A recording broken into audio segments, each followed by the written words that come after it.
Have you ever felt like a small boat drifting in the vast ocean of social connections, yearning to anchor yourself in the hearts and minds of those around you? In today's whirlwind of digital connectivity, where thousands of voices clamor for attention, it's easy to feel lost, unnoticed, and undervalued. But what if I told you there's a timeless philosophy that could serve as your compass, guiding you to become not just another face in the crowd, but someone who truly matters? Welcome to a journey where ancient wisdom meets modern life. Today, we're diving deep into the art of making yourself a priority in others' lives, not through manipulation or games, but through the profound and authentic principles of Stoicism. Stay with me as we explore how to be a beacon in the sea of relationships, shining brightly enough to be seen, valued, and cherished. And if you're ready to unlock these secrets, make sure to hit that subscribe button, give us a thumbs up, share this video with your circle, and stay tuned till the end for every insightful moment. Every second of this journey could be the key to transforming your relationships. Let's begin. Step 1. Context and problem. In our quest for significance within the intricate tapestry of social relationships, we often encounter a disheartening imbalance, a pervasive sense that we hold others in higher regard than they do us. This perception, shadowed by the unsettling feeling of being undervalued, invites us into a deeper exploration of self-worth. Stoicism, an ancient philosophy rich in wisdom, offers a beacon of guidance here. Rooted in the teachings of thinkers like Marcus Aurelius, Seneca, and Epictetus, Stoicism emphasizes an internal locus of control. Marcus Aurelius, in his Meditations, profoundly observed, "You have power over your mind, not outside events. Realize this, and you will find strength." This statement reflects the Stoic belief that true worth and contentment arise not from external validation, but from within. It's a reminder that our value does not depend on the perceptions of others, but on our own self-perception and inner resilience. Seneca, another influential Stoic, underscored the importance of self-reliance and inner fortitude, stating, "If a man knows not to which port he sails, no wind is favorable." This insight highlights the necessity of self-awareness and having a clear understanding of our values and goals. In the context of social relationships, it suggests that knowing ourselves and our worth is the first step to being valued appropriately by others. Epictetus, with his emphasis on the dichotomy of control, reinforces this Stoic approach. He argued that we should focus on what is within our power, our responses, attitudes, and actions, and let go of concerns over how others perceive us. This detachment from external validation is liberating, empowering us to cultivate a sense of self-worth that stands independent of others' opinions. This Stoic approach to finding worth within ourselves resonates with contemporary psychological theories as well. Carl Jung, a pivotal figure in psychology, once said, "The privilege of a lifetime is to become who you truly are." This aligns with the Stoic principle of authentic living, the idea that true value and happiness are found in living in accordance with one's own nature and virtues. Ultimately, by embracing these Stoic teachings, we learn to draw strength and worth from within, finding contentment in the person we choose to become. Step 2. Solution and application. In our journey to deepen our significance in the lives of others, we can turn to Stoicism and broader philosophical wisdom for practical and meaningful approaches. This isn't about manipulation or superficial tactics. Instead, it's about cultivating authentic, high-value relationships through sincerity, wisdom, and genuine engagement. At the heart of Stoicism lies the understanding of what we can control. As Epictetus wisely observed, we cannot choose our external circumstances, but we can always choose how we respond to them.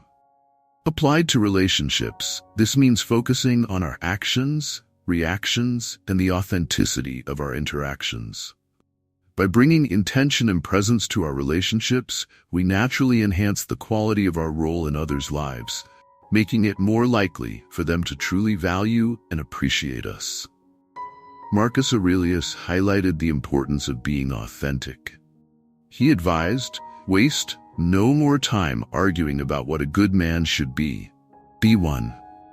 This reflects the core of building high-value relationships, being genuine, kind, and true to our principles. When we embody the virtues we admire, we attract people who appreciate these qualities, forming a strong foundation for meaningful and lasting connections. Seneca's teachings on the brevity of life also remind us to value the time we spend with others. He famously said, "Life, if well lived, is long enough." This underscores the importance of being fully present and engaged in our relationships, making every moment count. By bringing our full attention and sincerity to our interactions, we signal to others that they matter to us, inviting a reciprocal appreciation and deepening the connection. Beyond Stoicism, we can find valuable insights in the works of other philosophers. Aristotle's concept of eudaimonia, or flourishing, is achieved through virtuous activities that lead to a life well lived. In relationships, this translates to engaging in honest, respectful, and mutually enriching interactions. When we strive for excellence in how we treat others, we foster relationships that not only enrich our lives, but also contribute to our well-being and fulfillment. Carl Jung's insights into the psyche further illuminate this approach.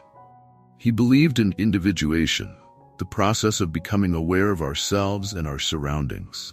Jung once said, "The meeting of two personalities is like the contact of two chemical substances. If there is any reaction, both are transformed." This perspective encourages us to approach relationships as self-aware individuals, open to connections that transform and enrich both ourselves and those around us. By embracing these Stoic and philosophical principles, we can cultivate relationships rooted in respect, honesty, and shared growth. Through authentic engagement, we create bonds that are both meaningful and enduring, enriching our lives and the lives of those we cherish. Step 3. Stoic Principle. The Stoic philosophy, deeply grounded in the wisdom of thinkers like Marcus Aurelius, Seneca, and Epictetus, offers powerful insights into relationships and self-worth. The saying, "Show me your friends, and I'll tell you who you are," reflects how much our social circles shape our identity and highlight the importance of reciprocity in relationships. Stoicism encourages us to examine these dynamics, particularly the value we place on ourselves and how that reflects in our interactions with others.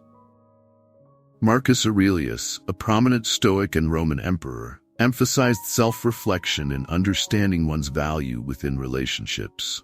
He believed in looking inward to find true worth, rather than seeking validation from others. Aurelius famously said, "The value of a man is measured by the value he places on himself." This statement underscores a central Stoic principle.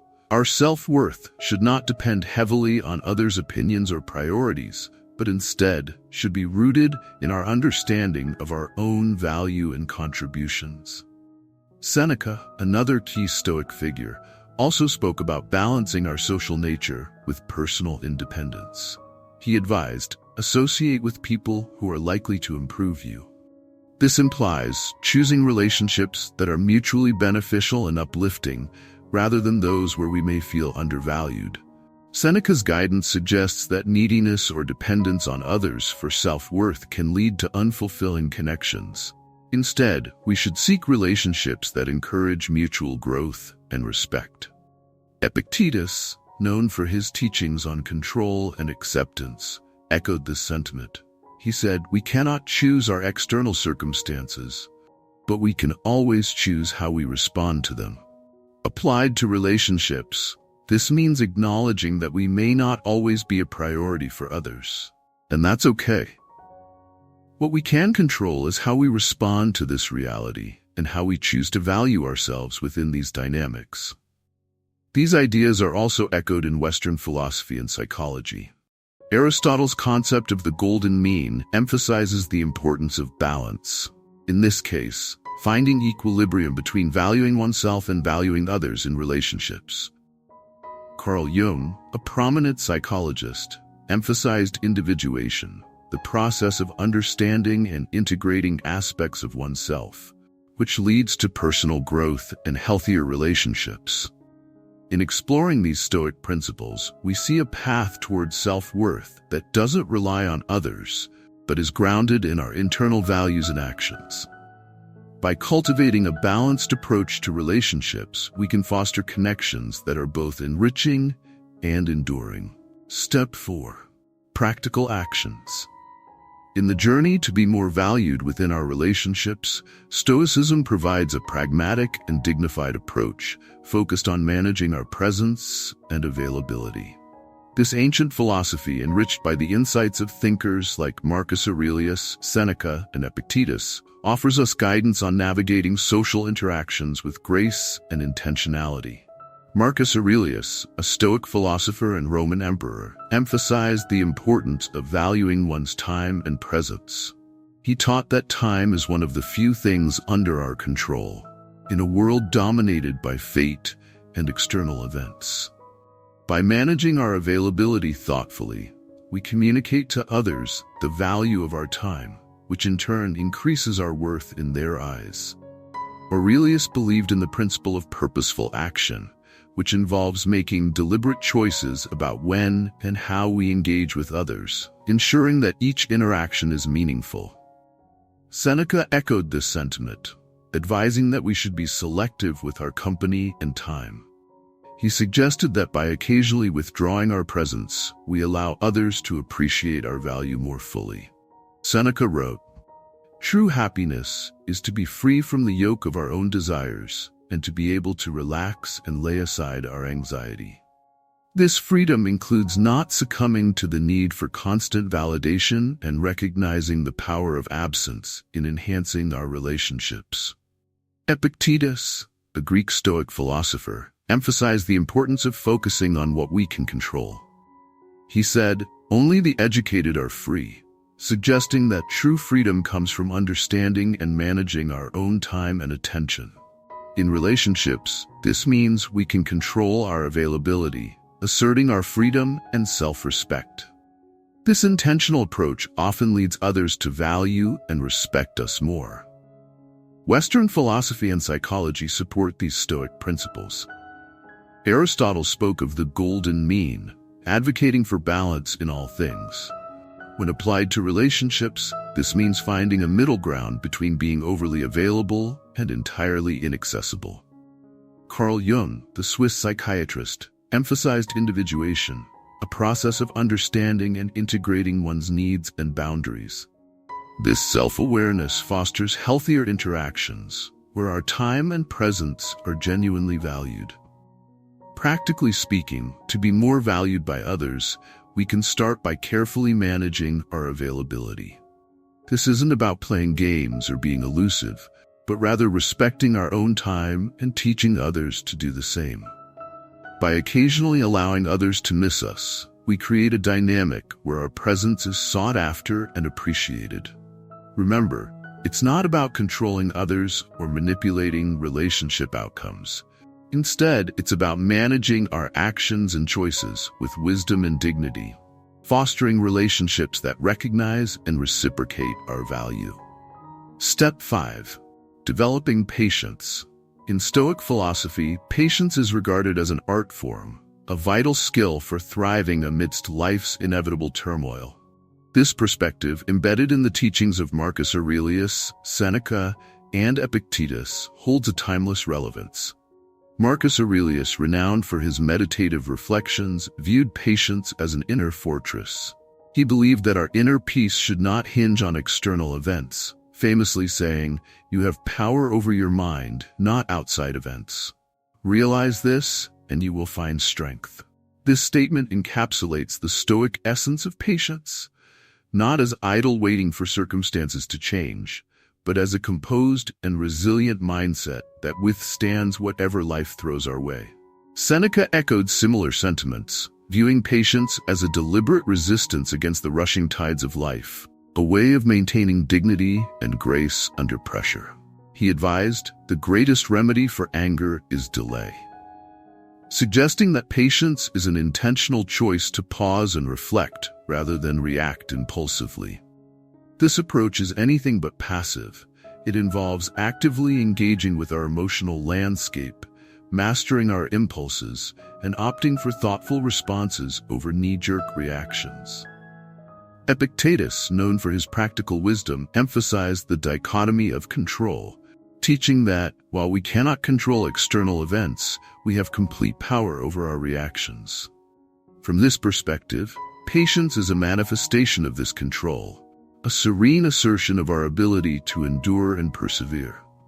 He stated, "No man is free who is not master of himself," highlighting that true freedom comes from self-mastery, with patience as a critical component. From a broader philosophical and psychological perspective, patience aligns with ideals of emotional regulation and resilience. Aristotle's concept of the golden mean advocates for balance, suggesting that patience occupies a midpoint between passivity and impulsiveness. Carl Jung's focus on individuation, or the process of becoming aware of oneself, aligns with Stoic patience. By understanding and managing our emotions, we reach a level of self-awareness and maturity that enhances our interactions with others and our environment. In contemporary terms, practicing patience means embracing the present moment without succumbing to the need for immediate results. It's about maintaining composure in a fast-paced, often chaotic world. This quality makes us more attractive to others, as it exudes confidence and stability. People are naturally drawn to those who display calmness and resilience in the face of adversity. Thus, patience, in the Stoic sense, is more than mere waiting. It is an active stance, a disciplined choice to cultivate inner strength, self-mastery, and presence amidst life's challenges. Step 6. Self-prioritization. In Stoicism, the practice of self-prioritization is not only encouraged, but viewed as essential for a balanced and fulfilling life. This principle, deeply rooted in the teachings of philosophers like Marcus Aurelius, Seneca, and Epictetus, is echoed across Western philosophy and psychology, emphasizing that to be valued by others, one must first value oneself. Marcus Aurelius, a prominent Stoic philosopher, highlighted the importance of self-respect, stating, "If you do not have respect for yourself, no one else will." This quote underscores the Stoic belief that self-respect forms the foundation of how others perceive and treat us. By prioritizing our needs and learning to say no, we communicate that our time and energy are valuable, deserving of respect and consideration.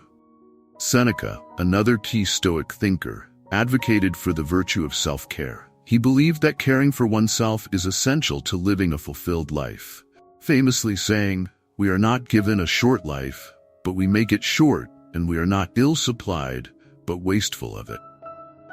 Seneca implies that when we fail to prioritize ourselves, we risk squandering our lives. Setting boundaries and saying no when necessary enables us to manage our resources wisely, leading to a richer, more meaningful existence, not only in time, but also in the quality of our relationships and pursuits. Epictetus emphasized the concept of control, especially over our reactions and choices. He taught that it's not what happens to you, but how you react to it that matters. This perspective is crucial for understanding self-prioritization. When we choose to put our own needs first, we actively decide how to respond to external demands, thereby retaining control over our lives. From a psychological standpoint, Carl Jung's concept of individuation aligns closely with the Stoic practice of self-prioritization. Jung believed in the importance of understanding oneself as an individual, distinct from the collective. Prioritizing oneself is a critical step toward achieving this individuation, fostering a stronger and more defined personality that commands respect and significance from others. Aristotle's notion of the golden mean, the desirable midpoint between two extremes, also supports self-prioritization. According to Aristotle, virtue lies in finding balance, which includes balancing our needs with those of others. In this light, saying no is not an act of selfishness, but a means of maintaining this balance. Applying these Stoic and philosophical principles, we understand that prioritizing ourselves is not about selfishness, but about cultivating respect from others. This practice teaches us to manage our personal resources effectively, setting a standard for how others should treat us. By demonstrating that we value our own time and efforts, we inspire others to do the same. Ultimately, this act of self-respect enhances our mental and emotional well-being, leading to stronger social and professional relationships and a more fulfilled life. Step 7. Time management. In the teachings of Seneca, a foundational figure in Stoicism, we discover valuable insights on the wise use of time, a concept that echoes both in ancient philosophy and modern thought. Seneca's approach to time management extends beyond mere productivity. It centers on living a life of quality, making conscious, intentional choices. In his essay on the shortness of life, Seneca famously stated, "It is not that we have a short time to live, but that we waste a lot of it. Life is long enough, and a sufficiently generous amount has been given to us for the highest achievements if it were all well invested." This reflects the Stoic view that time, once lost, is irretrievable. Seneca therefore urges us to be selective with whom we spend our time and how we spend it, reminding us that time is a precious and finite resource that should be used wisely and purposefully. This Stoic principle aligns with Aristotle's philosophy, particularly his emphasis on living a life of virtue and pursuing activities that enrich the soul. Aristotle taught that eudaimonia, or flourishing, represents the highest good for humans and is achieved through actions that fulfill our true nature. By managing our time with intention, we can devote ourselves to pursuits that contribute to personal growth, fulfillment, and well-being. Similarly, Plato advocated for self-reflection and personal growth, believing that an unexamined life is not worth living. The Stoic approach to wise time management includes dedicating moments to introspection and contemplation, allowing us to gain a deeper understanding of ourselves and our place in the world. From a psychological perspective, Carl Jung's concept of individuation reinforces this Stoic approach to time. Jung emphasized the importance of personal development and self-realization. Through careful time management, we can invest in activities that foster our psychological and personal growth, helping us to become more whole and self-aware. Epictetus, another Stoic philosopher, underscored the importance of focusing on what lies within our control. He taught that we should not squander our time on things beyond our control, but instead concentrate on our actions and choices. This approach to time management is about making conscious decisions that align with our values and goals, cultivating a life filled with purpose and self-respect. Together, these perspectives offer a powerful lesson. Wise time management is a path to a meaningful, fulfilled life. It is a practice that calls us to make intentional choices, prioritize personal growth, and focus on what truly matters, thus enriching not only our own lives, but also the lives of those around us. And step 8 is autonomy. In the teachings of Epictetus, renowned for his profound insights into happiness and the good life, lies a powerful argument on the essence of true freedom. His assertion, "No man is free who is not master of himself," captures a fundamental principle of personal autonomy and self-mastery. This concept, though rooted in Stoic philosophy, finds echoes in Epicurean thought, emphasizing the importance of controlling our decisions and emotions as a pathway to enhancing our self-worth and autonomy. Epicurus, though his philosophy differs from Stoicism, shared a conviction that inner peace and freedom come from self-governance. He believed that pleasure, understood as freedom from pain and disturbance, could be achieved through simple living, cultivating personal virtues, and managing our desires. This perspective encourages us to reflect on our emotional responses and decision-making, suggesting that true freedom is found not in external circumstances, but in how we manage our internal states. This resonates with Epictetus's teaching. We are disturbed not by events, but by the views we take of them. For Epictetus, our perception of events, rather than the events themselves, determines our peace of mind. This Stoic outlook aligns with Epicurus's emphasis on internal mastery as the key to true freedom. From a broader philosophical perspective, Aristotle's concept of eudaimonia flourishing is achieved through the exercise of virtue and rationality, echoing the importance of self-mastery. Aristotle taught that living according to reason and virtue leads to the highest form of happiness, a state closely tied to control over one's actions and emotions. In psychology, Carl Jung's concept of individuation aligns with these ideas, emphasizing personal awareness and autonomy. Jung believed that understanding and integrating different aspects of our personality lead to psychological wholeness and self-governance, much like Epictetus and the Stoics advocated. Plato, too, underscored the importance of self-governance, suggesting that mastery over one's passions and impulses is essential for a harmonious, virtuous life. As we conclude this exploration, let's remember that the journey to self-mastery and inner freedom is walked step by step, day by day. In the words of Marcus Aurelius, the best revenge is to be unlike him who performed the injustice.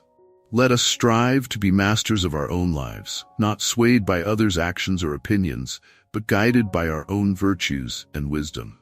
Thank you for joining us on this journey through Stoic wisdom and philosophical thought.